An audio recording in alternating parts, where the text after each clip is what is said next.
ഇനിയേറെ ശ്രദ്ധേയരായ രണ്ട് വ്യക്തികളെ നമുക്ക് പരിചയപ്പെടാം. സ്വകാര്യ ആവശ്യങ്ങൾക്ക് മുതൽ സൈനിക ലക്ഷ്യങ്ങൾക്ക് വരെ ഉപയോഗിക്കാവുന്ന ഡ്രോണുകൾ രാജ്യത്ത് തന്നെ നിർമ്മിച്ച് ശ്രദ്ധേയരാവുകയാണ് വ്യോമസേനയിൽ നിന്ന് വിരമിച്ച ദമ്പതികൾ. നാടിന് ഉപകാരപ്രദമായ എന്തെങ്കിലും ചെയ്യണമെന്ന ആഗ്രഹമാണ് മുൻ സ്ക്വാഡ്രൺ ലീഡർ വർഷ കുക്കറേറ്റിയെയും ഭർത്താവ് ക്യാപ്റ്റൻ MJ അഗസ്റ്റിൻ വിനോദിനെയും കാലടി ആസ്ഥാനമായ Auto Micro US Aerotech Private Limited എന്ന സ്ഥാപനം തുടങ്ങാൻ പ്രേരിപ്പിച്ചത്. ഇവരുമായി ബീന റാണി നടത്തിയ അഭിമുഖം കാണാം. നമസ്തേ.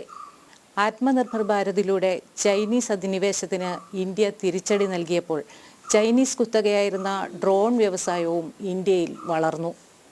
പ്രമുഖ ഡ്രോൺ നിർമ്മാതാക്കളായ ക്യാപ്റ്റൻ MJ അഗസ്റ്റിൻ വിനോദും മുൻ സ്ക്വാഡ്രൺ ലീഡർ വർഷ കുക്കറേത്തിയുമാണ് ഇന്നത്തെ നമ്മുടെ അതിഥികൾ. 2016 നടന്ന സർജിക്കൽ സ്ട്രൈക്കിൽ ഭാഗഭാക്കാകാൻ ഇവരുടെ ഡ്രോണുകൾക്ക് കഴിഞ്ഞുവെന്നതും വസ്തുതയാണ്. നമസ്തേ. നിങ്ങൾ ദമ്പതികളായ ഇരുവരും മിലിറ്ററിയിലായിരുന്നു. എങ്ങനെയാണ് ഈ ഡ്രോൺ വ്യവസായത്തിലേക്ക് കടക്കുന്നത്? അതിൻ്റെ ഒരു ലോങ് സ്റ്റോറിയാണ്. മോസ്റ്റ് ഇമ്പോർട്ടൻറ്റ് ഒരു ചേഞ്ച് വന്നത് ടെക്നോളജിക്കൽ ചേഞ്ചാണ്. ഒരു എയ്റോപ്ലെയിൻ, റൈറ്റ് ബ്രദേഴ്സ് എയ്റോപ്ലെയിൻ സ്റ്റാർട്ടാക്കിയപ്പോൾ അവരൊരു ഡയറക്റ്റ് കൺട്രോളിംഗ് ആണ് ചെയ്തത്. എന്നുവെച്ചാൽ എയ്റോപ്ലെയിൻ്റെ സ്റ്റിക്ക് ഇങ്ങനെ പിന്നിൽ കാണിക്കുമ്പോൾ എയ്റോപ്ലെയിൻ്റെ നോസ് മുകളിൽ പോകും, സ്റ്റിക്ക് ഇങ്ങോട്ട് കാണിക്കുമ്പോൾ റൈറ്റിലോട്ട് പോകും, ഇങ്ങോട്ട് കാണിക്കുമ്പോൾ ലെഫ്റ്റിലോട്ട് പോകും. അപ്പോൾ ലോങ് ഡിസ്റ്റൻസ് ഫ്ലൈറ്റ് തുടങ്ങിയപ്പോൾ ഒരാൾ ഇരുന്നിട്ട് പൈലറ്റ് ചെയ്യുന്നതെന്ന് വെച്ചാൽ ഒരു 5 മണിക്കൂറും 7 മണിക്കൂറും പൈലറ്റ് ചെയ്യാൻ ഒരു ഡിഫിക്കൽട്ടി ഉണ്ടായിരുന്നു. അപ്പോൾ അവർ കൊണ്ടുവന്നത് ഒരു ജൈറോസ്കോപ്പ് എന്ന് പറഞ്ഞൊരു സാധനം. അപ്പോൾ ഒരു സ്ഥലത്ത് നിന്ന് ഇന്നൊരു സ്ഥലത്ത് പോകുമ്പോൾ ഒരു എയ്റോപ്ലെയിൻ ഒരു ഓട്ടോമേഷൻ കൊണ്ടുവന്നു. ഈ ഓട്ടോമേഷൻ വരുന്നത് 1950s ഒരു ജൈറോസ്കോപ്പും അതിലൊരു മാഗ്നറ്റിക് സാധനങ്ങളും അതൊക്കെ വരാൻ തുടങ്ങി. പിന്നെ ഒരു മിഡ് 90s ആയപ്പോൾ ഈ GPS എന്ന് പറയുന്ന സാധനം വന്നു. ലാറ്റിറ്റ്യൂഡ്, ലോങ്ങിറ്റ്യൂഡ് ആൻഡ് ഓൾട്ടിറ്റ്യൂഡ്, നമ്മുടെ ഒരു പൊസിഷനും ഒരു ഓൾട്ടിറ്റ്യൂഡും കാണിക്കുന്ന ഒരു സാറ്റലൈറ്റ് ബേസ്ഡ് ഒരു യന്ത്രമാണ്. അത് വന്നപ്പോൾ നമുക്കൊരു ഓട്ടോ ഫ്ലൈയിങ് ചെയ്യാൻ പറ്റി. ഓട്ടോമാറ്റിക്കായിട്ട് ഒരു place A to place B to place C പോകാൻ പറ്റി. ഈ മുഴുവൻ സാധനങ്ങളുടെ വെയിറ്റ് ഒരു 700-800 കിലോന്ന് 700-800 kgs with IoT, miniaturisation of ടെക്നോളജിയുടെ അഡ്വാൻസ്മെൻ്റ് ആയാൻ തുടങ്ങിയപ്പോൾ ഈ ജൈറോസ്കോപ്പ് എന്ന് പറയുന്ന സാധനം ഫ്രം 700 kilos ഒരു 700 കിലോന്ന് താഴെ വരാൻ തുടങ്ങി. അതിൻ്റെ വെയിറ്റ് ഒരു 16 gram ഉള്ളൂ. ഞാൻ പറഞ്ഞ ഓൾ ഫങ്ഷൻസ് ഈ 16 ഗ്രാമിൻ്റെ ഒരു ബോർഡിനകത്ത് നമുക്ക് കുറ്റി കയറ്റാൻ പറ്റും. അതിലുള്ള സോഫ്റ്റ്വെയറും അതിനകത്തുണ്ടാവും. അപ്പോൾ ഈ 16 ഗ്രാമുള്ള ബോർഡ് വരാൻ തുടങ്ങിയത് ലേറ്റ് 90s early 2000. അപ്പോഴാണ് നമ്മൾ ഇതിൽ ചാടാൻ തുടങ്ങിയത്. ആ സമയത്താണ് എയർഫോഴ്സിലും ഡ്രോൺസ് വരാൻ തുടങ്ങിയത്, ഇസ്രായേലി ഡ്രോൺസ് വരാൻ തുടങ്ങിയത്. അപ്പോൾ ആ എക്സ്പോഷർ, ഇസ്രായേലി ഡ്രോൺസിൻ്റെ ഒരു എക്സ്പോഷറും ഈ മിനിയേച്ചറൈസേഷൻ ഓഫ് ടെക്നോളജി മിനിയേച്ചറൈസേഷൻ ആയപ്പോൾ അത് നമ്മൾ എയ്റോപ്ലെയിനിൽ പിടിപ്പിച്ചപ്പോൾ നമുക്ക് ഒരു ഹ്യൂമൻ ബീങ്ങിന് അതിൽ ഇരിക്കേണ്ട കാര്യം വന്നില്ല. അപ്പോൾ നമ്മൾ ഹ്യൂമൻ ബീങ് അവിടെ നിന്ന് മാറ്റിക്കഴിഞ്ഞാൽ അവർക്ക് കൊടുക്കാനുള്ള സ്ഥലവും ഇരിക്കാനുള്ള സ്ഥലവും ഓക്സിജൻ, കേബിൻ പ്രഷർ അതൊക്കെ നമുക്ക് വേണ്ട. അപ്പോൾ അതിൻ്റെ വെയിറ്റ് കുറയാൻ തുടങ്ങി. അങ്ങനെ വെയിറ്റ് കുറച്ച് വന്നപ്പോഴാണ് ഈ ഡ്രോൺ സ്ഥാപനം തുടങ്ങിയത്. ദാറ്റ് ഈസ് ശരിക്കും ഡ്രോൺ തുടങ്ങിയത് ഒരു early 2000, mid 2000. സോ 2004-05 ഞങ്ങൾ ഈ ടെക്നോളജിയിൽ ഇറങ്ങിയത്. ഈ ടെക്നോളജി ഇറങ്ങുന്ന സമയത്ത് 2007 വർഷ അപ്പോൾ സ്ക്വാഡ്രൺ ലീഡറായിരുന്നു. അവർ റിട്ടയർമെൻറ്റ് എടുത്തിട്ട് ഇതിൽ 100% ഇതിനകത്ത് കയറി. 2011-12 നമ്മൾ ആർമിക്ക് ഒരു ഡ്രോൺ കൊടുത്തു. ഈ യാത്ര പോകുന്നവരുടെ മുകളിൽ ഈ ടെററിസ്റ്റ് അറ്റാക്ക് ഉണ്ടായിരുന്നു. അതൊന്ന് നോക്കാൻ വേണ്ടിയിട്ട് നമ്മളൊരു 7 Sector RR എന്ന് പറഞ്ഞ ഒരു യൂണിറ്റിന് ഒരു ഫസ്റ്റ് ഡ്രോൺ കൊടുത്തത്. അത് miniaturisation of technology and better battery, ഒരു ലിഥിയം പോളിമർ ബാറ്ററി വരാൻ തുടങ്ങി. ഈ ബെറ്റർ ബാറ്ററി എല്ലാം കൊണ്ട് നമ്മൾ ഒരുമിച്ചിട്ടപ്പോൾ വലിയ എയ്റോപ്ലെയിൻ ചെയ്യുന്ന കാര്യങ്ങളിപ്പോൾ ചെറിയ എയ്റോപ്ലെയിൻ ചെയ്യാൻ തുടങ്ങി. ഡ്രോൺ എന്ന് പറഞ്ഞാൽ എന്താണ്? ഡ്രോൺ ഒരു മാധ്യമമാണ്. അതിൽ നമ്മൾ എന്ത് പിടിപ്പിക്കുക അത് വെച്ചാണ് അതിൻ്റെ പണി നമ്മൾ നോക്കാൻ തുടങ്ങിയത്. സോ 2015 മാഡം ദെഹ്റാദൂണിലാണ്. അവരെ കുറേ കർഷകർ, കുറേ ഫാമേഴ്സ് കുറേ അടുത്തുണ്ട്. ഇവരും ഒരു ഫാം ലാൻഡുള്ള ജമീന്ദാർ ആൾക്കാരാണ് ഇവർ. അപ്പോൾ with that as the passion, അങ്ങനെ ഒരു പാഷൻ കൊണ്ടാണ് ഇവർ ഈ ഡ്രോൺ കമ്പനി തുടങ്ങിയത്. ടു ഹെൽപ്പ് ഫാമേഴ്സ്, കർഷകർക്ക് ഹെൽപ്പ് ചെയ്യാൻ വേണ്ടി. പിന്നെ അത് കഴിഞ്ഞിട്ട് പിന്നെ ആർമിക്ക് കുറേ നമ്മൾ ഡ്രോൺ കൊടുക്കാൻ തുടങ്ങി. പിന്നെ ആ സമയത്താണ് ലേറ്റ് 2000 ആണ് ഈ ചൈനീസ് ഡ്രോൺ വരാൻ തുടങ്ങിയത്. നമ്മുടെ കല്യാണത്തിൽ നിങ്ങൾ കണ്ടിട്ടുണ്ടാവും, വെള്ള കളർ ഡ്രോൺ, DJI എന്ന് പറഞ്ഞ ചൈനീസ് ഡ്രോൺ. ഈ ഡ്രോൺ ഒരു 2.5 ലക്ഷം 2.25 ലക്ഷമാണ് ഇതിൻ്റെ വില. സോ അതിന് വേണ്ടി നമ്മളൊരു ഓപ്പോസിറ്റ് ഒരു അതിന് പോലെ ഒരു നല്ലൊരു പ്രോഡക്റ്റും ഇന്ത്യൻ മെയ്ഡ് പ്രോഡക്റ്റ് കൊണ്ടുവരുന്നുണ്ട്. അതിനേക്കാളും പകുതി വിലയിലും സെയിം ക്വാളിറ്റിയിൽ നമ്മളൊരു പ്രൊഡക്റ്റും കൊണ്ടുവരാറുണ്ട്. സോ അത് നമുക്ക് കൊടുത്തു കഴിഞ്ഞാൽ, ആൻഡ് കേരളത്തിൽ ഇന്ന് ഡ്രോൺ ട്രെയിനിങ് കൊടുക്കാനുള്ള certified ministry of civil aviation certified trainer ഒരാളുള്ളൂ. അതാണ് സ്ക്വാഡ്രൺ ലീഡർ വർഷ. നമ്മൾ ആ ട്രെയിനിങ്ങും തുടങ്ങാൻ പോവാണ്. 2016 നടന്ന സർജിക്കൽ സ്ട്രൈക്കിൽ ഒരു ഭാഗമാകാൻ കഴിഞ്ഞുവല്ലോ. ആ സാഹചര്യം ഒന്ന് വിശദീകരിക്കാമോ? നമ്മൾ ആർമിക്ക് കുറേ ഹെൽപ്പ് ചെയ്യാറുണ്ട്. എൻ്റെ കുറേ ഫ്രണ്ട്സും ജൂനിയേഴ്സും സീനിയേഴ്സിന് ഈ ആംബുഷ് പറയുന്നില്ലേ, ആംബുഷ് എന്ന് വെച്ചാൽ ഒരു സ്ഥലത്ത് ഇന്ന സ്ഥലത്ത് പോകുമ്പോൾ ഒളിഞ്ഞിരുന്ന ആൾക്കാർ ഫയർ ചെയ്യും. അത് ആംബുഷ് എങ്ങനെയാണ് നമുക്ക് പ്രിവെൻറ്റ് ചെയ്യുക, അങ്ങനെ ഒരു ധാരണ ഉണ്ടായിരുന്നു എൻ്റെ മനസ്സിൽ. അപ്പോൾ നമ്മൾ ജനറൽ ഉഡ ആ സമയത്ത് ആർമി കമാൻഡർ എന്നെ വിളിച്ചു. ഞാൻ അവിടെ പോയി. അവർക്ക് ഇതിൻ്റെ ഡെമോൺസ്ട്രേഷനും കൊടുത്തു, അവർക്കൊരു പ്രസൻറ്റേഷനൊക്കെ കൊടുത്തിട്ട് ഞാൻ പറഞ്ഞു, ഇതുപോലെ ഒരു സാധനം ഉണ്ട്, നമുക്ക് നിങ്ങൾക്ക് ഹെൽപ്പ് ചെയ്യാം. അത് യൂസ് ചെയ്തിട്ട് മെനി ആൻറ്റി ആംബുഷ് ആൾക്കാർ നടന്നു പോകുന്നതിൻ്റെ മുമ്പിൽ തന്നെ ഒരു കണ്ണ് അങ്ങോട്ട് പോകും. 300-400 മീറ്റർ 1 കിലോമീറ്റർ മുമ്പിൽ പോയി ലെഫ്റ്റ് റൈറ്റ് മുകളിൽ നിന്ന് ഒരു പക്ഷി പോലെ നോക്കിക്കഴിഞ്ഞാൽ ഒളിഞ്ഞിരുന്ന് നിങ്ങളെ ഷൂട്ട് ചെയ്യുന്ന ആൾക്കാർക്ക് നമുക്ക് കാണാം. സോൾജേഴ്സ് ആംബുഷിലും മരിക്കേണ്ട കാര്യമില്ല. അങ്ങനെ ഞാൻ ആളുടെ ഓഫീസിൻ്റെ മുമ്പിൽ ഞാനൊരു ഡെമോൺസ്ട്രേഷൻ കൊടുത്തിരുന്നു. ആ സമയത്താണ് നമ്മൾ ഈ ഡ്രോൺ അവിടെ എസ്റ്റാബ്ലിഷ് ചെയ്യുന്നത്.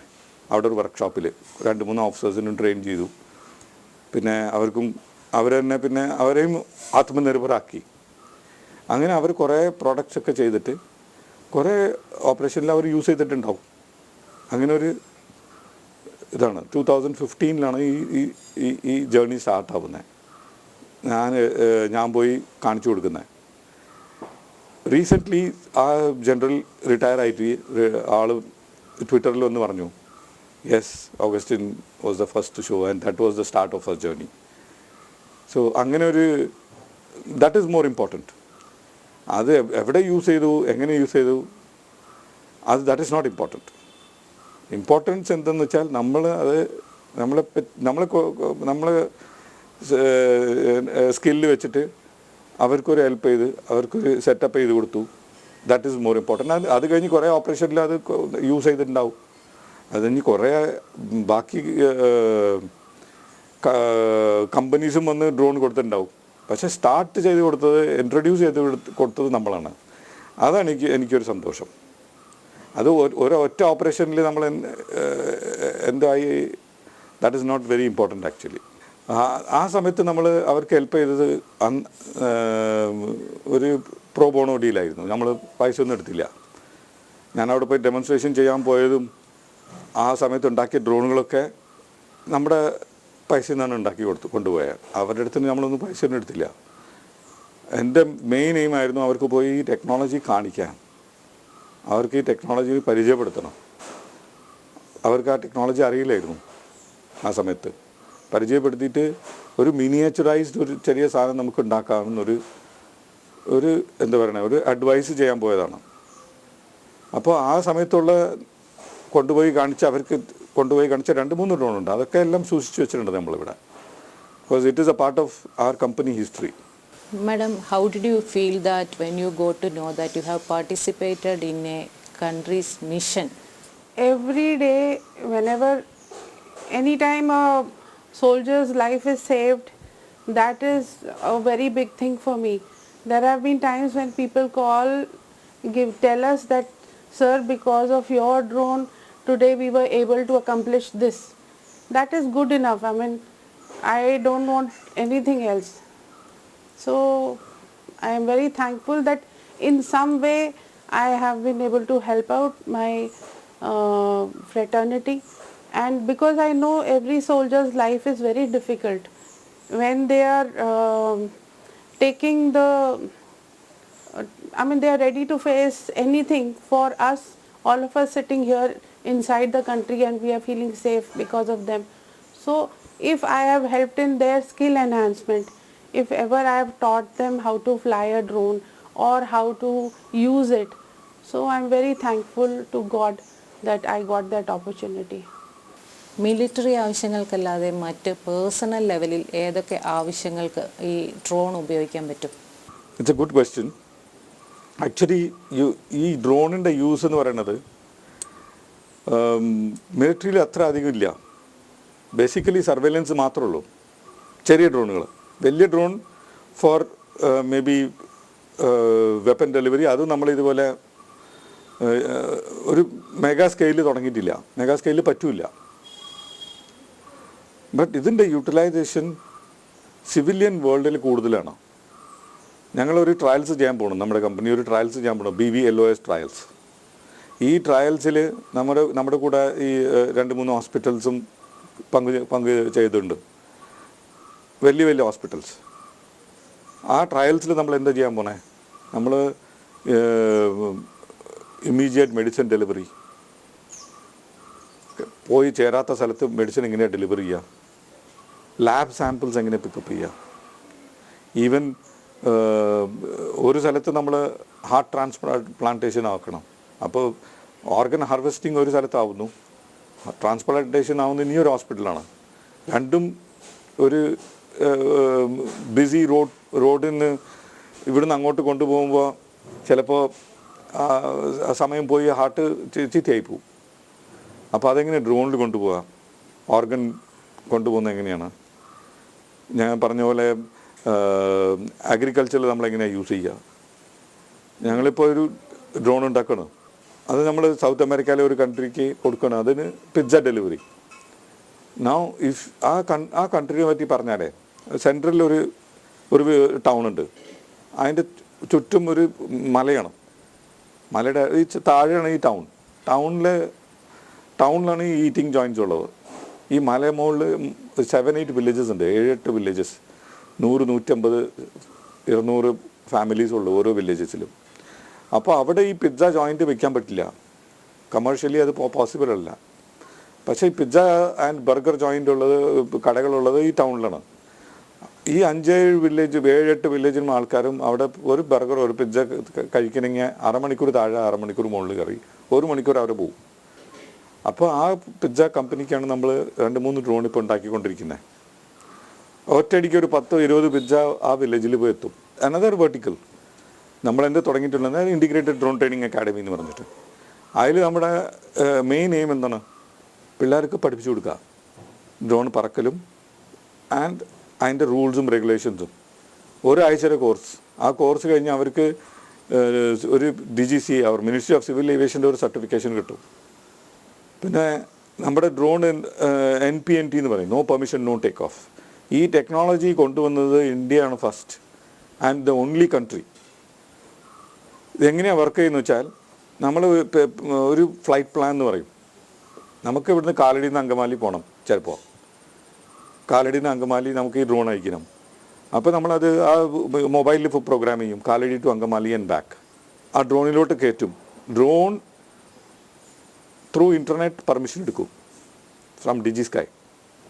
ആ പെർമിഷൻ വന്നു കഴിഞ്ഞാൽ അതൊരു ഓട്ടോമേറ്റഡ് പ്രോസസ്സാണ്. DigiSky അവിടെ എന്ത് നോക്കുമെന്ന് വെച്ചാൽ, അവിടെ വലിയ ഹെലികോപ്റ്റർ ഉണ്ടോ, അല്ല വലിയ എയ്റോപ്ലെയിൻ ലാൻഡ് ചെയ്യുന്നുണ്ടോ, ആ സമയത്ത് വല്ല സിവിലിയൻ ഫ്ലൈയിങ് പോകുന്നുണ്ടോ, അല്ല വേറെ വല്ല ഡ്രോൺ പോകുന്നുണ്ടോ, അതൊക്കെ നോക്കിയിട്ട് അവർ പെർമിഷൻ തരും. 5-10 മിനിറ്റിൽ ഈ പെർമിഷൻ വരുമ്പോൾ നമ്മൾ ഈ ഡ്രോൺ കൊണ്ടുപോകാം സേഫായിട്ട് place A to place B. ഇത് ചൈനീസ് ഡ്രോണിനൊന്നും പറ്റില്ല. അപ്പോൾ നമ്മുടെ ഡ്രോൺ എല്ലാം NPNT കംപ്ലയൻറ്റ് ഡ്രോണാണ്, സേഫ് ടു ഓപ്പറേറ്റ്. അതും അല്ലാണ്ട് അതിൽ ട്രാക്കർ ഉണ്ടാവും, പ്രൈവസി കൺസേൺസ് ഓഫ് സിറ്റിസൺസ്, അതും നമ്മൾ അഡ്രസ്സ് ചെയ്യണം. അതിനകത്തൊരു മൊബൈൽ സിം കാർഡ് ഉണ്ടാവും, ലൈവ് ട്രാക്കിങ്ങും ചെയ്യാൻ പറ്റും ഡ്രോണിനെ. ഈ രണ്ട് ടെക്നോളജിയും ഒരുമിച്ചാണ് നമ്മൾ കൊണ്ടുവരുന്നത്. യൂറോപ്പിൽ രണ്ടാമത്തെ ടെക്നോളജി ട്രാക്കർ മാത്രമേ ഉള്ളൂ.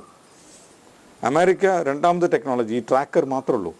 India is the only country where നമുക്ക് NPNT ഉണ്ട്, ട്രാക്കർ ഉണ്ട്. ചുമ്മാതെ ഞാൻ ട്രാക്കർ വെച്ച് അങ്കമാലിയോട് പോയിട്ട് ഇവിടുന്ന് അങ്കമാലി ടു കാലടി ടു അങ്കമാലി പോയി തിരിച്ചു വന്നാൽ അവിടെ ഒരു ഹെലികോപ്റ്റർ വന്നെങ്കിൽ ആ ഹെലികോപ്റ്ററിന് അറിയാൻ പറ്റും ട്രാക്കർ വെച്ചിട്ട് ഇങ്ങനെ ഒരു ഡ്രോൺ വരുന്നുണ്ടെന്ന്. ആ ഹെലികോപ്റ്ററിന് ചിലപ്പോൾ മുകളിൽ പോകേണ്ടി വരും, ചിലപ്പോൾ ലാൻഡ് ചെയ്യാൻ പറ്റില്ല. Because it did not have NPNT technology. So NPNT technology വെച്ചിട്ട് നമ്മൾ ഉണ്ടാക്കുന്ന ഡ്രോണാണ്, വിത്ത് ട്രാക്കറാണ് നമ്മളിപ്പോൾ കൊടുക്കാൻ പോകുന്നത്. The government is really working in a very good fashion, especially MOCA, DGCA, all people, they are looking at the correct rules and regulations, and they want to help the drone industry to come in a big way. So we should also follow all the rules, take correct certifications, get full knowledge, and then fly a drone. As it is as simple as, you know, driving a car or using any other vehicle. So we should do it in the correct fashion as the government is planning us to do. Israeli നിർമ്മിത ഡ്രോണുകൾ ഇപ്പോൾ രാജ്യത്ത് നിലവിലുണ്ടല്ലോ, അത് നമുക്ക് ഈ നമ്മുടെ ഡ്രോണുകളുമായി താരതമ്യപ്പെടുത്തുമ്പോൾ എങ്ങനെയാണ് അതിൻ്റെ ഒരു പ്രവർത്തനവും മറ്റും? നമ്മുടെ ഇന്ത്യൻ എയർഫോഴ്സിലെയും ഇന്ത്യൻ ആർമിയിലും വരുന്ന ഫസ്റ്റ് ഡ്രോൺ ഒരു വലിയ സൈസ് ഡ്രോണാണ്. അതിൻ്റെ സൈസ് നോക്കിക്കഴിഞ്ഞാൽ ഒരു മാൻഡ് എയ്റോപ്ലെയിനേക്കാളും വലുതാണത്. 40 അടിയും 50 അടിയൊക്കെ അതിന് വിങ് സ്പാനാണ്. അതിൽ കുറേ പെട്രോളും കുറേ സാധനങ്ങളൊക്കെ കൊണ്ടുപോകാൻ പറ്റും. ആ ഡ്രോണാണ് ഫസ്റ്റായിട്ട് വരുന്നത് ഇന്ത്യയിൽ. നമുക്ക് ആ ടെക്നോളജി കൊടുത്തത് Israelis, and they are very good friends. അങ്ങനെ ഒരു ഈ വലിയ ഡ്രോൺ ആൻഡ് ഈ ചെറിയ ഡ്രോണിൻ്റെ കാറ്റഗറി സെപ്പറേറ്റാണ്. ചെറിയ ഡ്രോണുകളുടെ പണി എന്താണെന്ന് വെച്ചാൽ ആൾക്കാർ പോകുന്നതിൻ്റെ മുമ്പിൽ പോയി നമുക്ക് നോക്കി, സോ ദാറ്റ് നമ്മൾ പോകുമ്പോഴത്തേക്കും ആ ഏരിയ ഒന്ന് സാനിറ്റൈസ് ചെയ്യാം. അങ്ങനെ ഒരു യൂസാണ് ഈ ചെറിയ ഡ്രോണുകൾ ചെയ്യുന്നത്. വലിയ ഡ്രോണുകൾ ചെയ്യുന്നത് എനിമി ടെറിട്ടറിനകത്ത് അകത്ത് കയറാണ്ട് പുറത്ത് ഇവിടുന്ന് തന്നെ ഇങ്ങനെ ഒബ്ലീക്കായിട്ട് നോക്കിയിട്ട് അവിടുന്ന് ഇൻഫർമേഷൻ എടുക്കുക. അതാണ് ഈ വലിയ ഡ്രോണുകൾ യൂസ് ചെയ്യുന്നത്. വലിയ ഡ്രോണുകളിൽ വലിയ വലിയ പേലോഡുകളാണ്, കുറേ മൾട്ടിപ്പിൾ പേലോഡ്സ് കൊണ്ടുപോകാൻ പറ്റും. ലേസറും തെർമൽ ക്യാമറയും വിഷ്വൽ ക്യാമറയും കമ്മ്യൂണിക്കേഷൻ എക്യുപ്മെൻറ്റും എല്ലാം ഒരുമിച്ച് കൊണ്ടുപോകാൻ പറ്റും. വേറെ ഈ ചെറിയ ഡ്രോണിൽ ഒരു സാധനം 2 സാധനം മാത്രം കൊണ്ടുപോകാൻ പറ്റുള്ളൂ. അപ്പോൾ അങ്ങനെ ഒരു വലിയൊരു ഡ്രോണാണ് ഇസ്രായേലി നമുക്ക് തന്നിട്ടുള്ളത്. നമ്മളുള്ള സ്പേസ് ചെറിയ മൈക്രോ മിനി സ്മോൾ ഡ്രോൺസാണ്. പക്ഷേ നമ്മുടെ കമ്പനി ഇപ്പോൾ ഈ വലിയ ഡ്രോൺ ചെയ്യാനും തുടങ്ങാൻ പോവാണ്. 2 മാസത്തിൽ നമ്മുടെ വലിയ ഡ്രോൺ ചെയ്യുന്ന പണിയും ഇവിടെ തുടങ്ങാൻ പോവാണ് കാലടിയിൽ. അപ്പോൾ we should be able to compete with big companies in times to come. ഇതുവരെ ഈ ഡ്രോണുകൾ ചൈനയുടെ ഒരു കുത്തകയായിരുന്നു. ഇത്തരത്തിലൊരു വ്യവസായം നമ്മുടെ രാജ്യത്ത് ഫ്ലറിഷ് ചെയ്തു വരുമ്പോൾ അത് എത്രത്തോളം പ്രയോജനകരമാകും? ഇതിനു വേണ്ടി ഞാനൊരു 2 കാര്യം പറയാം. ഫസ്റ്റ് ആൻഡ് ഫോർമോസ്റ്റ്, ഈ Atmanirbhar Bharat and make in India, ഈ 2 തോട്ട് പ്രോസസ്, ഈ 2 എന്താ പറയുക ഒരു പ്രണാളി എന്ന് പറയില്ല ഹിന്ദിയിൽ, ഈ 2 പ്രണാളി കൊണ്ടുവന്നത് ആണ് ഏറ്റവും turning point in the history എന്ന് പറയാൻ പറ്റും. ഇപ്പോൾ നമ്മൾ നോക്കിക്കഴിഞ്ഞാൽ നമ്മൾ 56 എയ്റോപ്ലെയിൻസാണ്, 56 എയ്റോപ്ലെയിൻ ഇന്ത്യൻ എയർഫോഴ്സും മേടിക്കുന്നുണ്ട് ഫ്രാൻസിൽ നിന്ന്. അതിൽ 40 എയ്റോപ്ലെയിൻ നമ്മൾ ഇവിടെ ഉണ്ടാക്കാൻ പോകുന്നത് ഇൻ ഇന്ത്യ. ടാറ്റ അഡ്വാൻസ് സിസ്റ്റമാണ് ഉണ്ടാക്കാൻ പോകുന്നത്. 56 40 എയ്റോപ്ലെയിൻ C295. അതുപോലെ കുറേ കാര്യങ്ങൾ ആൾക്കാർക്ക് അറിയാത്ത കാര്യങ്ങൾ എന്താണെന്ന് വെച്ചാൽ ഈ മേക്ക് ഇൻ ഇന്ത്യ പ്രോജക്റ്റിൽ എല്ലാ MNCകളും ഇവിടെ വന്ന് ഉണ്ടാക്കി ഇവിടെ വന്ന് നമുക്കും കൊടുക്കുന്നുണ്ട്, പുറത്തും കൊണ്ടുപോയി വിൽക്കുന്നുണ്ട് അവർ. ഗുഡ്ഗാവ് ആ ഏരിയയിൽ പോയി കഴിഞ്ഞാൽ നിങ്ങൾക്ക് കുറേ MNCകൾ കാണാം. ഈ മേക്ക് ഇൻ ഇന്ത്യ പ്രോജക്റ്റിൽ അവരിവിടെ വന്ന് ഉണ്ടാക്കുന്നുണ്ട്. അവരിവിടെ ഉണ്ടാക്കാൻ തുടങ്ങിയപ്പോൾ അവർക്കൊരു കാര്യം മനസ്സിലായി. ഒന്നാമത്തെ, ഇവിടുത്തെ വർക്ക് ഫോഴ്സ് ഒരു ഇൻ്റലിജൻറ്റ് വർക്ക് ഫോഴ്സാണ്. രണ്ടാമത്തെ, ഇവിടുത്തെ വർക്ക് ഫോഴ്സ് അധ്വാനിക്കുന്ന വർക്ക് ഫോഴ്സാണ്. 10 മണിക്കൂറും 12 മണിക്കൂറൊക്കെ പണിയെടുക്കുന്ന ആൾക്കാരാണ്. മൂന്നാമത്തെ, അവർക്ക് ഇവിടെ ആ പ്രോഡക്റ്റ് അവരുടെ കൺട്രിയിൽ ചെയ്ത് കഴിഞ്ഞാൽ ഒരു 100 രൂപ വന്നു കഴിഞ്ഞാൽ സെയിം പ്രോഡക്റ്റ് ഇന്ത്യയിൽ വന്ന് അവർ ചെയ്യുമ്പോൾ അവർക്ക് 20 രൂപ 30 രൂപ വരുന്നുള്ളൂ. അത് അവർക്ക് എപ്പോഴാണ് മനസ്സിലായത്? ഈ മേക്ക് ഇൻ ഇന്ത്യ കഴിഞ്ഞിട്ടാണ് മനസ്സിലായത്. സോ മേക്ക് ഇൻ ഇന്ത്യയിൽ അവർ വന്ന് ഇവിടെ അവരുടെ ബിസിനസ്സുകൾ സ്ഥാപന ചെയ്യുന്നു. ആൻഡ് ഇവിടുത്തെ വർക്ക് ഫോഴ്സ് എടുക്കുന്നു. ചെയ്യാൻ തുടങ്ങുമ്പോഴാണ് അവർക്ക് മനസ്സിലാവുന്നത്, oh this make in India is good. ഈ ആത്മനിർഭറിൽ എന്താണെന്ന് വെച്ചാൽ വളരെ പ്രോഡക്ട്സ് നമ്മൾ പുറത്തുനിന്ന് മേടിക്കുമായിരുന്നു. യൂസ്ലെസ് പ്രോഡക്ട്സ്, നമുക്ക് ഈസിലി ചെയ്യാനുള്ള പ്രോഡക്റ്റ് നമ്മൾ ചൈനയിൽ നിന്ന് മേടിക്കുമായിരുന്നു. ലൈറ്റ്സ് ഇതുണ്ടാക്കിയത് നമ്മുടെ കാലടിയിലുള്ള 2 ഫാമിലീസാണ്. 2-3 ഫാമിലി ചേർന്നിട്ടാണ് ഇവർ ലൈറ്റ്സ് ഉണ്ടാക്കുന്നത്. നമ്മുടെ ഈ യോർദനാപുരത്തിലുള്ള എല്ലാ ലൈറ്റുകളും നമ്മൾ ആ ഫാമിലീസിൻ്റെ അടുത്താണ് പോയി മേടിക്കുന്നത്. അതൊരു ചെറിയൊരു ആത്മനിർഭർ യൂണിറ്റാണ്. അതുപോലെ ഇങ്ങനെ ചെറിയ Atmanirbhar units, MSMEs, medium and small businesses, അവർക്കൊക്കെ ഹെൽപ്പ് ചെയ്യുന്ന ഒരു സെറ്റപ്പാണ് ഇത് ആത്മനിർഭർ. ഇതിനേക്കാളും ഒരു നല്ല സെറ്റപ്പ് ഞാനിതുവരെ കണ്ടിട്ടില്ല. And this I am saying with from the bottom of my heart. ഇപ്പോൾ കേരളത്തിൻ്റെ മണ്ണിൽ ഇങ്ങനെയൊരു യൂണിറ്റ് തുടങ്ങിയിരിക്കുകയാണ്. എന്തൊക്കെയാണ് ഭാവി പരിപാടികൾ? See, our plans are there because since the time we've come here, lots of activity has come. People have also started enjoying this new way of doing things, and there are many people who are approaching us, young people who want to learn, and I'm helping them how to set up their things. But I really require help from the government so that I can take it further, and I want that every village, every panchayat should be able to use this facility which we are willing to provide. നമുക്ക് ഇവിടെ കുറേ ഇൻറ്റേൺസിന് കുറേ പിള്ളേർ വരുന്നുണ്ട്. ഇതുവരെ നമ്മളൊരു ഈ 3-4 മാസത്തിൽ ഒരു 15 പിള്ളേരെ നമ്മൾ ട്രെയിൻ ചെയ്ത് വിട്ടിട്ടുണ്ട് ഇവിടുന്ന്. അവർക്ക് എവറി എക്സ്പോഷർ നമ്മൾ കൊടുക്കണം. ഈ എക്സ്പോഷർ എടുത്ത് ഇവിടുന്ന് പോയ പിള്ളേർ ആത്മനിർഭർ പിള്ളേരാണ്. അവരുടെ കോൺട്രിബ്യൂഷൻ നമ്മുടെ കമ്പനിയിൽ 0 ഒന്നുമില്ല. പക്ഷെ അവരുടെ contribution towards nation building is very high. അവരെന്തായാലും മിടുക്കം പിള്ളേർ എന്തായാലും ആ നോളജ് എടുക്കും. 2 കൊല്ലം കഴിഞ്ഞെടുക്കും, 3 കൊല്ലം കഴിഞ്ഞെടുക്കും ചിലപ്പോൾ. ആ 2-3 കൊല്ലം ഡിലേ അവർക്ക് പോക്കറ്റിന് വരുന്ന പൈസ ഇപ്പോൾ 5,000 വരികയാണെങ്കിൽ 3 കൊല്ലം കഴിഞ്ഞ് 20,000 വരികയാണെങ്കിൽ ആ delay is loss to the nation. അങ്ങനെയാണ് ഞങ്ങൾ നോക്കുന്നത്. Company happened because as individuals we were not able to help out, but company is there. It's only a medium to help out people, because now I have people who are coming here and I'm teaching them each and everything. There is nothing which we are holding back, so that tomorrow if they want to start their own, they are my children only, and who will be happier than me if there are 50 more startups here and they are growing. And that's why all machines, every knowledge is given to them. They select that I want to work in this aspect, please do your thing. Everything is for them. So if government wants the same thing for the whole area, we are there to give our 24/7. So that is the thing from my side. തീർച്ചയായും രാജ്യത്തിൻ്റെ പ്രധാന ദൗത്യങ്ങളിൽ പങ്കാളികളാകുക എന്നത് വളരെ അഭിമാനകരമായ കാര്യമാണ് ഓരോ ഇന്ത്യക്കാരനെ സംബന്ധിച്ചിടത്തോളം. കൂടുതൽ സമൂഹത്തിന് ഉപകാരപ്രദമായ കാര്യങ്ങൾ ചെയ്യാൻ കഴിയട്ടെ എന്ന് ആശംസിക്കുന്നു. ഇത്രയും നേരം ഞങ്ങളോടൊപ്പം ചെലവഴിച്ചതിന് നന്ദി. എല്ലാവർക്കും നമസ്കാരം. Namaskaram and Jai Hind.